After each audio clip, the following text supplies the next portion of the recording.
Welcome to the Level Up Artist podcast, where we demystify the creative process and exchange ideas with career-minded artists.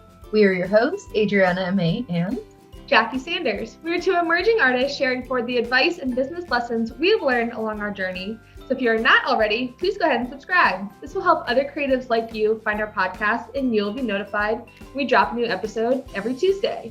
On today's episode, we are so excited to have a guest with us. Carlyn Wright-Eakes is an artist and educator from Durham, North Carolina. Her public and community artistic work, from murals to installation and interactive exhibits, center around themes of identity, community, storytelling, and social justice. With a background in nonprofit leadership, organizational development, education, and community-based programming, Carlyn has been a longtime member of the Durham Art Guild, serving as an artist, board member, board chair, donor, volunteer, and the executive vision and equity committees. She now serves as the interim executive director of the Durham Art Guild. Thank you so much for being on our podcast today. welcome. Thank you so much for having me. I'm excited to be here. So that was quite the introduction.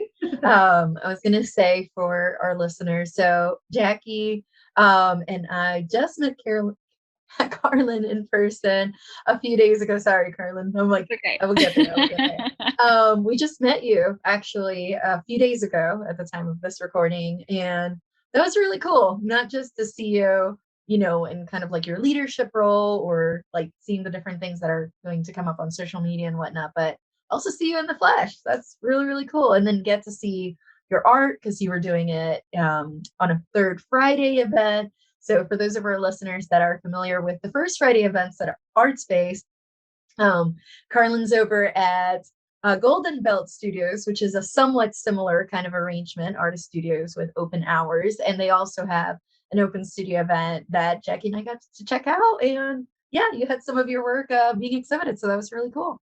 Yeah, it was great to meet you both in person, and really excited to see some connections between Durham and Raleigh and the artist community, and especially starting to, see things kind of get back to being able to have more in-person events and trying to do things safely. But it's nice to be able to connect and meet other artists face to face. Yeah, absolutely. And before we dive deeper into the conversation, could you tell us a little bit more for those folks that are not familiar with the Durham Art Guild? Kind of how would you describe it, and what was your relationship with the Durham Art Guild prior to becoming the interim executive director? Yeah. So I first got connected with the Art Guild. I'm Durhamite, born and raised, went to Durham School of the Arts for middle school and high school. So got a lot of really awesome classes and experience there. And I actually sold one of my first pieces of art when I first became a member of the Art Guild. So I think I was about probably 18 or 19 years old, and submitted a piece for a member's show and sold it. So that was a really exciting moment as an emerging artist. That was really that's always a big milestone for sure. You always remember that first sale, and someone who might not be related to you purchasing your work. Like, exactly. Yeah, it wasn't my mom or my grandma. Yeah. Which we appreciate those sales too, or even like family or friends, but having the first true stranger, that's a monumental moment for sure. Yeah, absolutely. Yeah, so then I moved away for a couple of years and moved back to Durham in 2012, and was trying to get reconnected and reengaged in the community here. And had a former board member who I knew from growing up who invited me to join the board. And I'd never been on a board before. I've worked at a lot of nonprofits and kind of been on, the other side, on the staff side of things. So it was a really great learning experience for me too, of just, kind of being in the nonprofit world and learning more about how the structures work, and really trying to think about an organization holistically with, the staff and members and board of directors and everything that kind of goes into keeping an organization running. So I was on the DAG board for, say, about 5 years, and ended up being part of various committees, and then stepping in as the board chair, which was also, again, a very new experience for me, but had a lot of mentorship and support. So that was really wonderful. And DAG overall is an members-based arts organization. And we work to create opportunities for artists. So it can be anything from just offering opportunities for artists to connect. We have two kind of our home base gallery spaces. One is the Truist Gallery, formerly SunTrust, and it is the large gallery that's located within the Durham Arts Council. We get confused with the Durham Arts Council, which is DAG, and we're DAG. So that's a kind of long time running joke. But we are two separate organizations. But that main gallery is housed within the Durham Arts Council. And our second gallery space is at Golden Belt. So we have a gallery, a small office, and two studio spaces in that location as well. Some of our other main programs, we launched in 2017, our program called Art at Work. And this is a connection with local businesses. So we're really trying to find additional ways to get local artists' work in spaces. So rather than just waiting for everyone to come to us on third Fridays or coming to the galleries when they have free time, really thinking about how do we get artwork within the spaces people are in every day. So offices, hotels, restaurants, anything like that. We are hoping that really facilitates additional exposure for artists, additional art sales of having their pieces up in different places around Durham, and also really hoping that it gets people to start thinking about seeing local art and the importance of having local art, supporting local artists, and just how special and impactful that can be, rather than buying a framed piece from a big box store. So really thinking about kind of drawing in and building some more of those connections. And we also have our program, the Creative Mentorship Program. So this has been going strong, I want to say, for, probably 8 or so years. And this is a partnership with Student U, which is an organization that supports youth in Durham. So through this, we're able to work with Student U to select some of the students who are part of their program who have a particular interest in the arts, and we connect them with a mentor, so a local artist who also applies, maybe has an interest in the similar field that these youth artists have, and they work together over a couple months to build a series of work and then have an exhibit to showcase it. So that, we're hoping with that we're, supporting young emerging artists, and then also that mentorship and that connection lasts long after the program ends. So, and then we also have our artists in residencies. So there are 2 studios that are at the Golden Belt Gallery. We are so Student U and the creative mentorship students use it when their session is going. And then we also have a call for artists. So it can be a 6-month free studio space. We offer $1,000 stipend, which helps to cover some of the materials and anything else that that artists might need during that time. And the opportunity for a month-long exhibit at the end of that residency. So this is something that time and space and money are some of the biggest barriers for artists. Absolutely. Really hope that opportunity, and it, has developed some really amazing exhibits that have come out of it. But that it's a kind of catalyst or sparking moment and time period for artists to, put together a full body of work or prepare for a show and really have some directed time towards that. Yeah, so with all those amazing opportunities with the Durham Art Guild, it sounds like there really is something for everyone at every different level, whether you want to work with like corporate businesses or sell directly to new collectors or simply investing in your work. As an artist who's coming to the Durham Art Guild, there really are opportunities for anyone. And so I'm really curious of that unique balance of working in the administrative side of the art world, but also being an artist yourself, which is one thing that we absolutely love unpacking, because I feel like there is such a strength of being an artist within an art administrator role, because there are certain things that you just understand, even the simple understanding of like having money in a space where it's like artists just want like a big blank room and then say like, go at it, do whatever you want. Like that's such a rarity for what some artists want. So I'm curious, like how within DAG really of starting with an artist as an artist, selling your first piece, what did that journey look like as you started to grow within the organization? And what was that sequence of what role you took next after just being a participating artist? Yeah.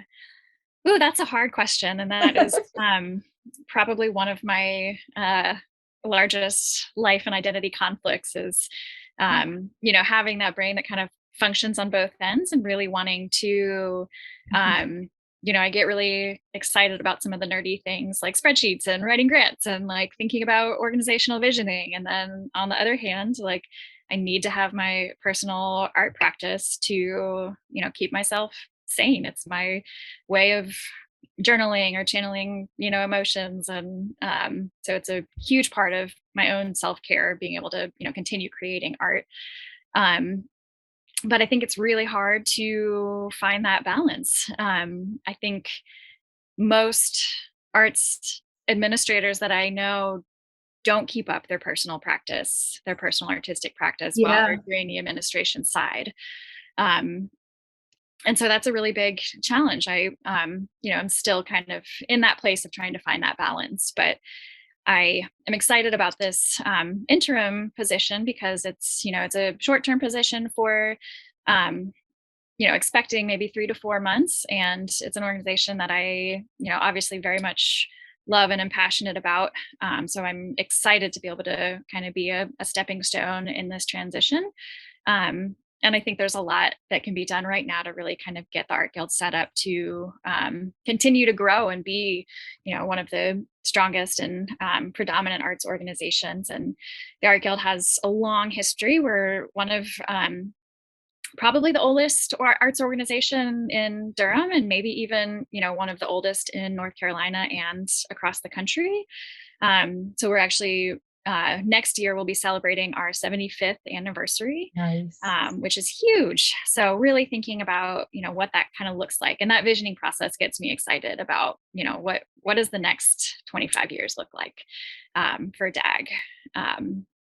But so for my personal practice, I've, kind of gone in and out of a lot of different avenues. So when I moved away from Durham, I actually moved to Guatemala City. And I lived there for a little bit over 4 years. And I founded and ran a creative arts program. So I was doing a lot of teaching and educating with youth, and really got excited, mostly through the excitement of my students, of larger scale projects and community-based projects. So for that chapter, I was doing a lot of murals, large mosaics, things like that. They're working with a lot of young people to kind of create a vision, a narrative, and bring it together through art. My most recent stage over the last couple of years, I was working at NC State in the Women's Center there, doing advocacy and support for students who are also survivors of domestic violence and sexual assault. And so there's a lot of different ways that, there were some ways that art kind of came into that job as a means of healing and continuing to create. So we did things like created a coloring book where survivors were able to create their own designs and submit it. And we put together a book that was made for survivors by survivors of their artwork. So it's and then my personal practice during that time was really just like, kind of like purging some of the stress and trauma of being in that type of work and supportive role. And my work during that time turned into a lot more of these kind of abstract landscapes and really kind of emotional, but like sort of mystical pieces. So I'm in a bit of a transition again now where, I've got doing the part-time work with the Art Guild in this interim phase, but I'm also, really excited about what's next. And I've been thinking a lot about how to, again, kind of try and bring together some of those interests so that, advocacy, raising awareness around issues, kind of bringing that into my personal art practice. maybe getting back into some more like larger scale community based work. So those are some of the things sort of percolating in my head at this point. Hey, that's the artist life for you, especially, some of us have all these different ideas of like, how can we like have this open conversation with the community, especially when it comes to community-based type projects. So I love how you're taking some of those ideas of healing and kind of like different issues, but instead of saying like another artist may just hunker down in their studio by themselves to work it out, you're actually opening the doors, so to speak, to be able to work through some of those things with other people and give them a chance to heal as well if they're going through some of that too. But you're doing it together. It's like that community feel for it. So I love hearing that. And definitely we'll have to talk off air, so to speak, because I'm always percolating ideas for community-based projects. And especially if it's like murals or anything large, anything where anybody can come in and get that opportunity that they may not have had before, especially if they don't come from a family that necessarily supports art or can afford it, or they haven't had a chance to really experience art, just opening those doors for them too. So yeah, thank absolutely. you for sharing that. Yeah, I love that. And I think especially sounds like that theme of community is a really strong theme across the board of what you do, both in your like artistic practice, but both as like also as an arts administrator. So I'm curious, like, was that a common theme that you have always found of like you're seeking that out, or is there something specific, especially when it comes to your work at NC State or Guatemala City or Durham Art Guild? Like, how did you seek those opportunities out, and what were you really like looking for with making them come to life? Yeah, that's a great question. I think a lot of what I am passionate about and the way that kind of my like visioning and like personal methodology has formed is really based on the community-based work that I did in Guatemala, which was, one of my first formal jobs after college. And I went down initially as a volunteer. Just it was um, 2009. So after the recession, and most of the people who graduated with me, it was not the easiest time to find a job.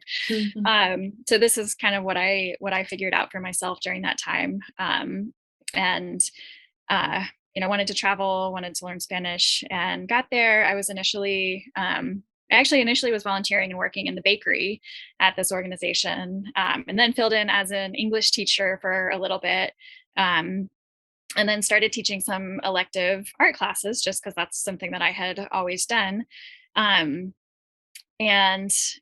was really just inspired and moved by working with young people who had already experienced a lot of trauma and hardship, and seeing some of the artwork that these young people were able to create and the things that they were able to express really helped me kind of understand that art is its own language. Some of us are better with words and writing or speaking, or and some of us need other ways to express what we're feeling.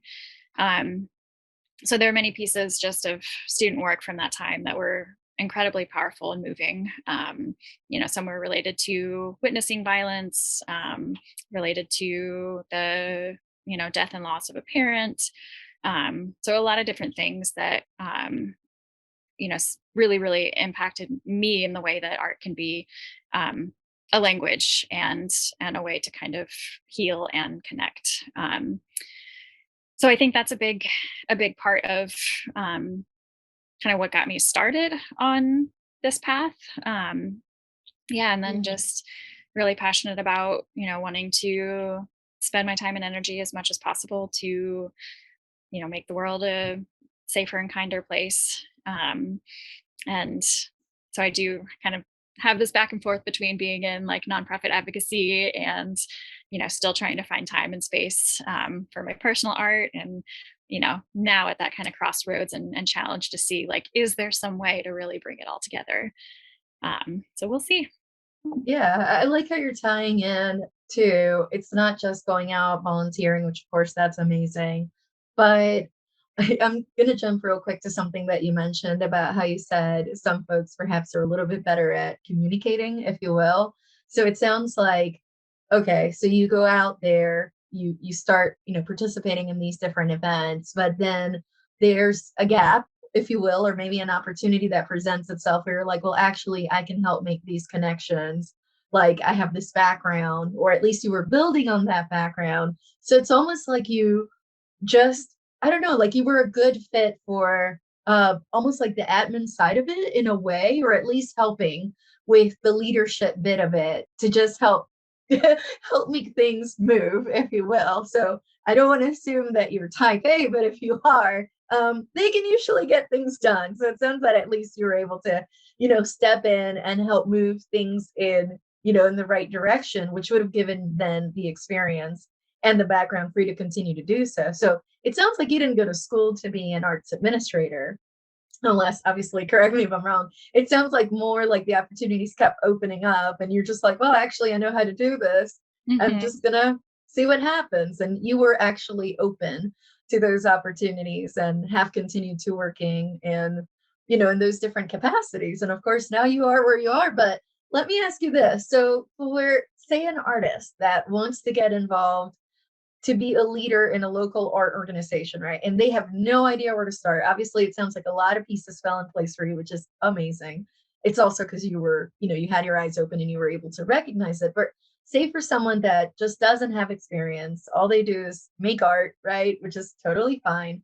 And identifies an arts organization like DAG or similar, it could be a council or some kind of like local art organization, and they say, I want to go beyond just making the art and make a change, like help make change possible at a larger scale by partnering with one of these other organizations that are already established.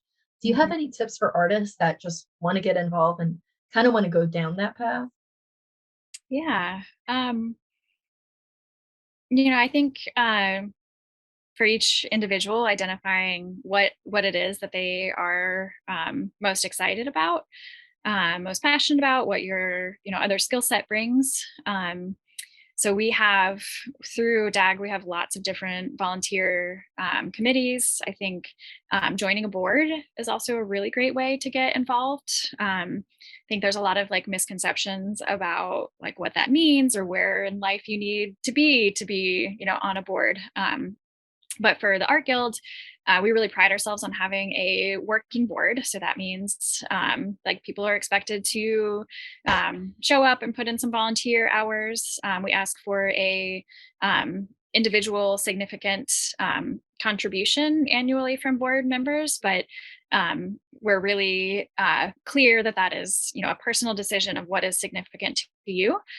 So if it's a working artist who is, not bringing in the big bucks, as many of us don't, that could be, $10 or $25. And, if it's somebody on the board who has more individual wealth or generational wealth, or, is able to contribute more, then that's wonderful. But really trying to make sure that it's clear in terms of board involvement that there are so many different skill sets that are needed and perspectives that are needed. So having that working artist on the board and the connection to the community and knowing what artists and what the community needs is really critical for being part of that decision-making body.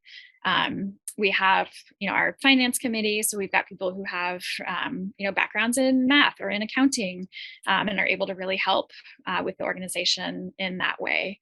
And then in terms of, job or work, I think it depends on, thinking about what side of the field do you want to be involved in? Do you want to, someone could volunteer to support our gallery assistant process of, switching over a show. What is it? How do you patch and paint? How do you hang a show? What is, like, how do you get things to look right on the wall?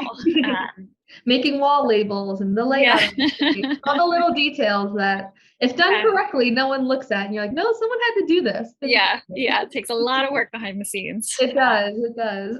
And so volunteering and getting involved in that way, or looking into if it's a nonprofit development, taking classes, anything that kind of is continuing to push somebody along that way. And then most of all, just getting connected, reaching out, developing a relationship with somebody, and seeing what the needs are and what you're willing to do, and just going for it. Yeah, that's amazing. And I feel like because you've served within Durham Art Guild in so many different capacities, so many different levels, you have that range of experience. You have that tool belt of skills and knowledge kind of under you. And so I'm curious, was there a certain position or role that you found super beneficial or super pivotal in your career path or just personal growth that you remember of, like, I really felt like this was a role made for me, or like what did each of those roles play in your development? I mean, they've all played different roles at different points in time. I think joining the board when I did, that was a really big learning experience for me. And I found that it was, it helped me learn a lot more of having the perspective of kind of being on the other side. And in that, decision-making place, and, even though, even though it's a working board, it's still a position of power and authority and decision making. So kind of combining that new role and the understanding of what it feels like to be staff within an organization, and sometimes having needs that are maybe not always met by the board of directors, or things that aren't quite understood.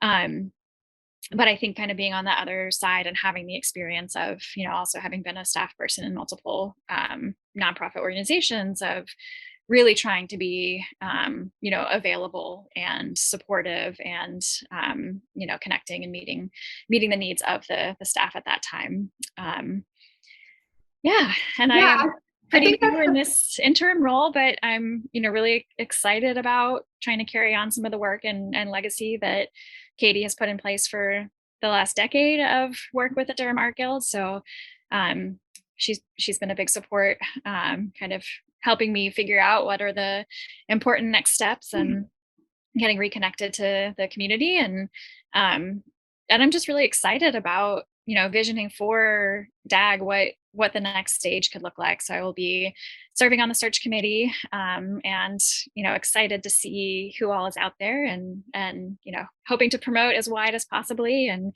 get as many applications as we can for the next executive director, and bring in somebody who can really help move DAG forward long-term to the next stage.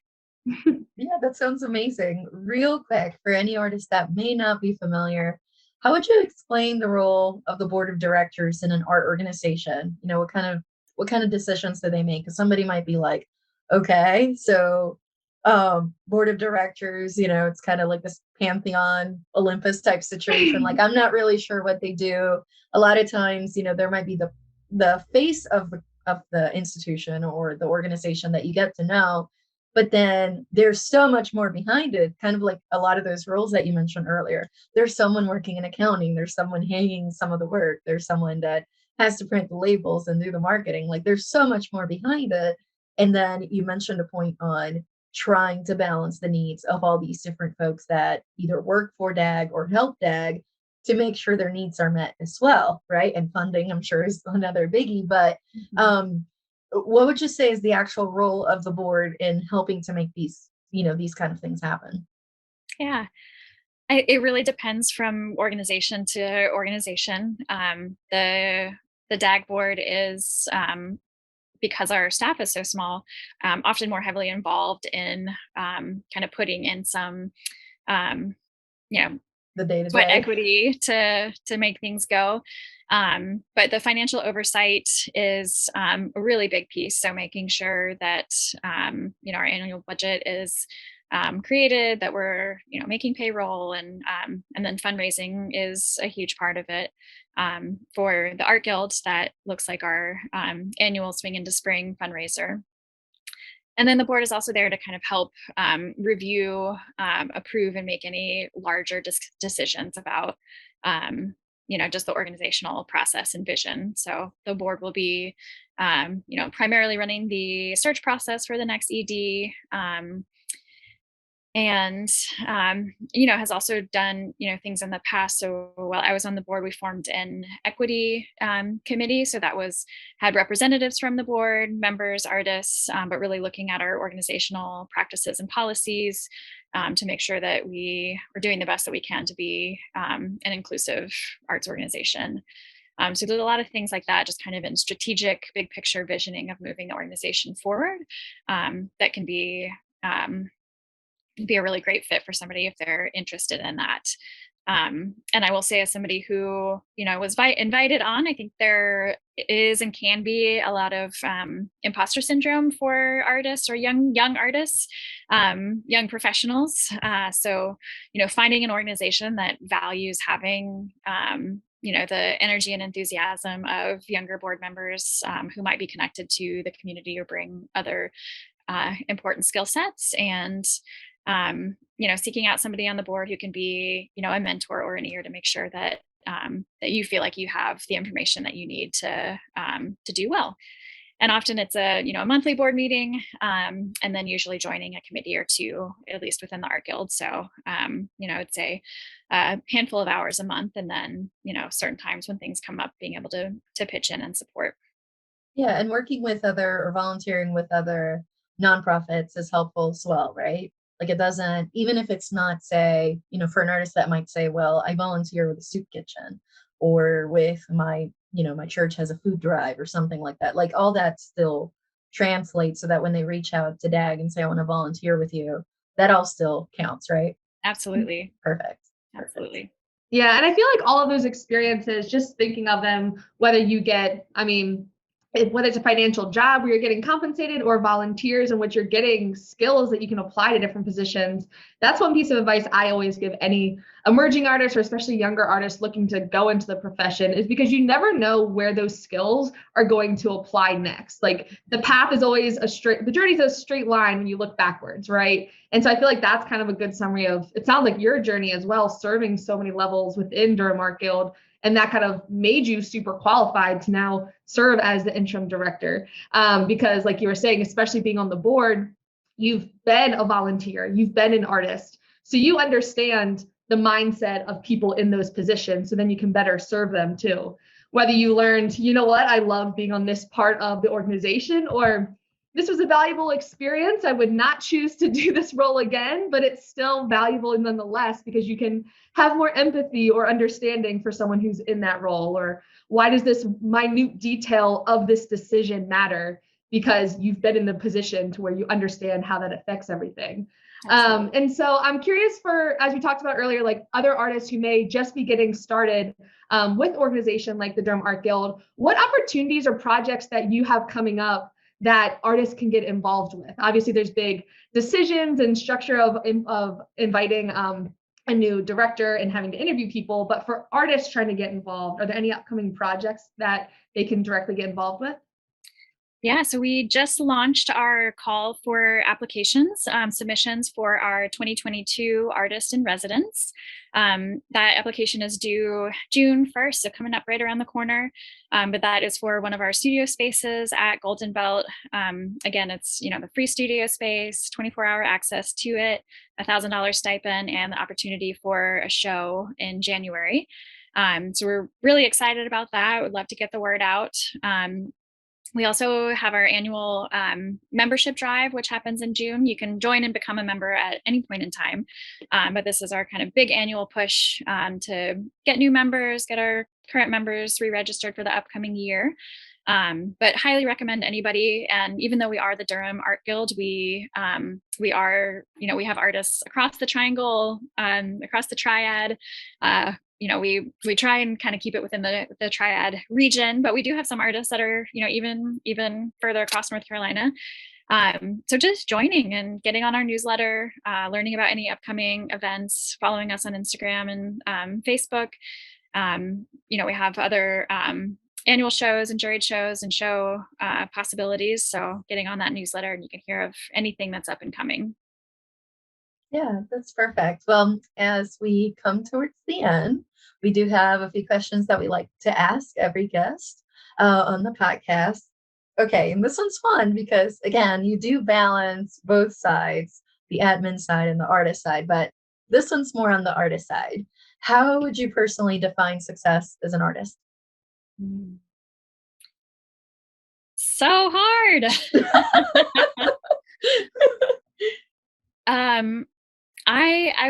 I would say, I really struggled in my kind of mid 20s to late 20s to even call myself an artist. And it wasn't until I started, selling pieces that I felt more comfortable actually saying I was an artist.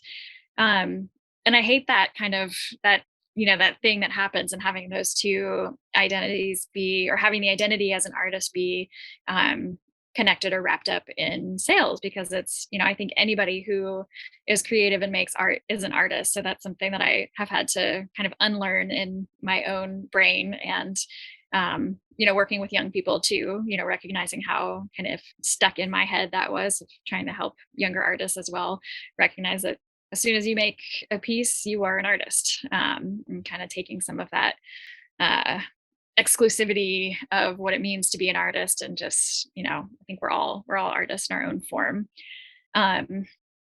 So for me, success as an artist now is maintaining a regular practice. And that can be really hard, especially with the, pandemic and different things. I had major creativity block for most of the pandemic. I know some artists thrived and created so many things. But just, sitting down and kind of continuing to build that in as a practice, as a regular thing that I'm doing. So that I consider that success for me is keeping it going.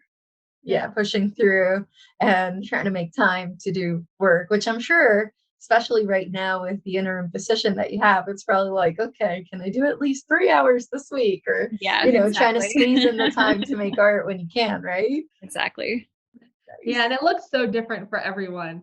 But what is one piece of advice that you wish you had heard before you got started on your creative? There's something somebody told me kind of recently, actually, which was like pushing through that creative block of having a set space, even if it's somewhere inside of your house, that is your like art or creating space. And their advice was make that commitment to go sit in that chair or stand wherever it is that you're making your work. And if you don't get there, that's fine, but at least show up. So that's something that's kind of stuck with me too, of, I do feel like I need a dedicated kind of space that is my creative space, which I haven't always, had the opportunity or the space to have that, but it has been really important. And just showing up. So sometimes I'll go to my studio and I just sit in my chair and I stare at the wall for 5 or 10 minutes and then I leave. But at least I showed up. And most likely when I do that, I'll end up kind of getting going and kind of pushing through it. So I think maybe something along that of just kind of recognizing some of that internal resistance or whatever it is that can be a barrier to our own creativity. Yeah, I love that. And I like how both of those answers actually tie back to each other. It's about, tenacity and pushing through and saying, okay, I'm here. Let's see what happens. Whether it's like, 10 minutes or 3 hours, we're going to try to do this. We're going to try to show up and see that. I like that. And I will say we do have an episode, for listener friends to check out where we do talk about basically unblocking creativity and different creative warm-ups. I found, we've all gone through this, I'm sure, that sometimes you go to the studio and you've got nothing. That tank's empty, it needs to get refilled. It is what it is. But then sometimes just doing some kind of warm-up, even if it's just doodling, just gets the juices going, and then you just kind of, welcome it and go from there. So I absolutely love hearing that. One last wrap-up question that we have for you is, if you had $100 right now, what would you splurge it on or invest in? It has to be something that brings you joy and relates to your art or business. I would splurge on new wax colors. So my current process that I've been working on in the last couple of years is encaustic painting, which is hot wax. So I've got a lot of pan pastels, and you can kind of take the pastels and mix them in with the wax, but there's also pre-colored wax that you can purchase, and they are not cheap for a little block. A little square. Getting a little square of some really fun new colors. Yeah, absolutely. I love that. Yeah. And with those, quick without going into a rabbit hole, but do you ever use photos with your encaustics? I have not done photo encaustic. I am, that's kind of on my brain. I know there's kind of been researching and looking into some different ways that people do it. Some people will print on tissue paper and then melt that in. There's also ways to do kind of photo transfers, or you can do printed out photographs underneath the wax. So those are some other kind of interesting things that are possibly on the horizon. So thinking again, as I start to figure out ways to kind of mold some of my past large scale things and figurative work into the wax medium. That might be in the works at some point. Sounds really exciting. We'll have to keep an eye out. Yeah. So if our listeners want to stay connected with you after listening to this interview and seeing these new works that you'll be making, where can they stay in contact with you and the Durham Art Guild? Yeah, so for my personal work and staying in contact with me, my website is www.carlynwright-eakes.com, which is CarlynWrighTeakes.com. I'm also on Instagram at CWEArt. And staying in contact with the Durham Art Guild. Highly recommend getting on our mailing list. You can visit our website, which is www.durhamartguild.org. If you scroll all the way to the bottom of the page, you can sign up for our newsletter, which goes out monthly. You also get any additional calls for artists or submissions that are up and coming. And the Durham Art Guild is also on Instagram and Facebook. Carlyn, this has been amazing. We are so delighted and so grateful that you were able to join us on the podcast today. Thank you both so much for having me. It's been a great conversation. Of course. And for our listeners, all of those links will be in our show notes, as well as a link to our blog and links to all of our other podcast episodes. So you can stay in touch with Carlyn, see her amazing work, and get involved with the Durham Art Guild. Absolutely. And if you want to stay connected with us in between episodes, share what you have learned, you can follow Jackie and I on social media. I'm at Amay Art across all platforms. And I'm at J. Sanders Studio on all platforms. Or if you want to follow the podcast, we are at Level Up Artists. Thank you so much for listening. We'll talk to you next week.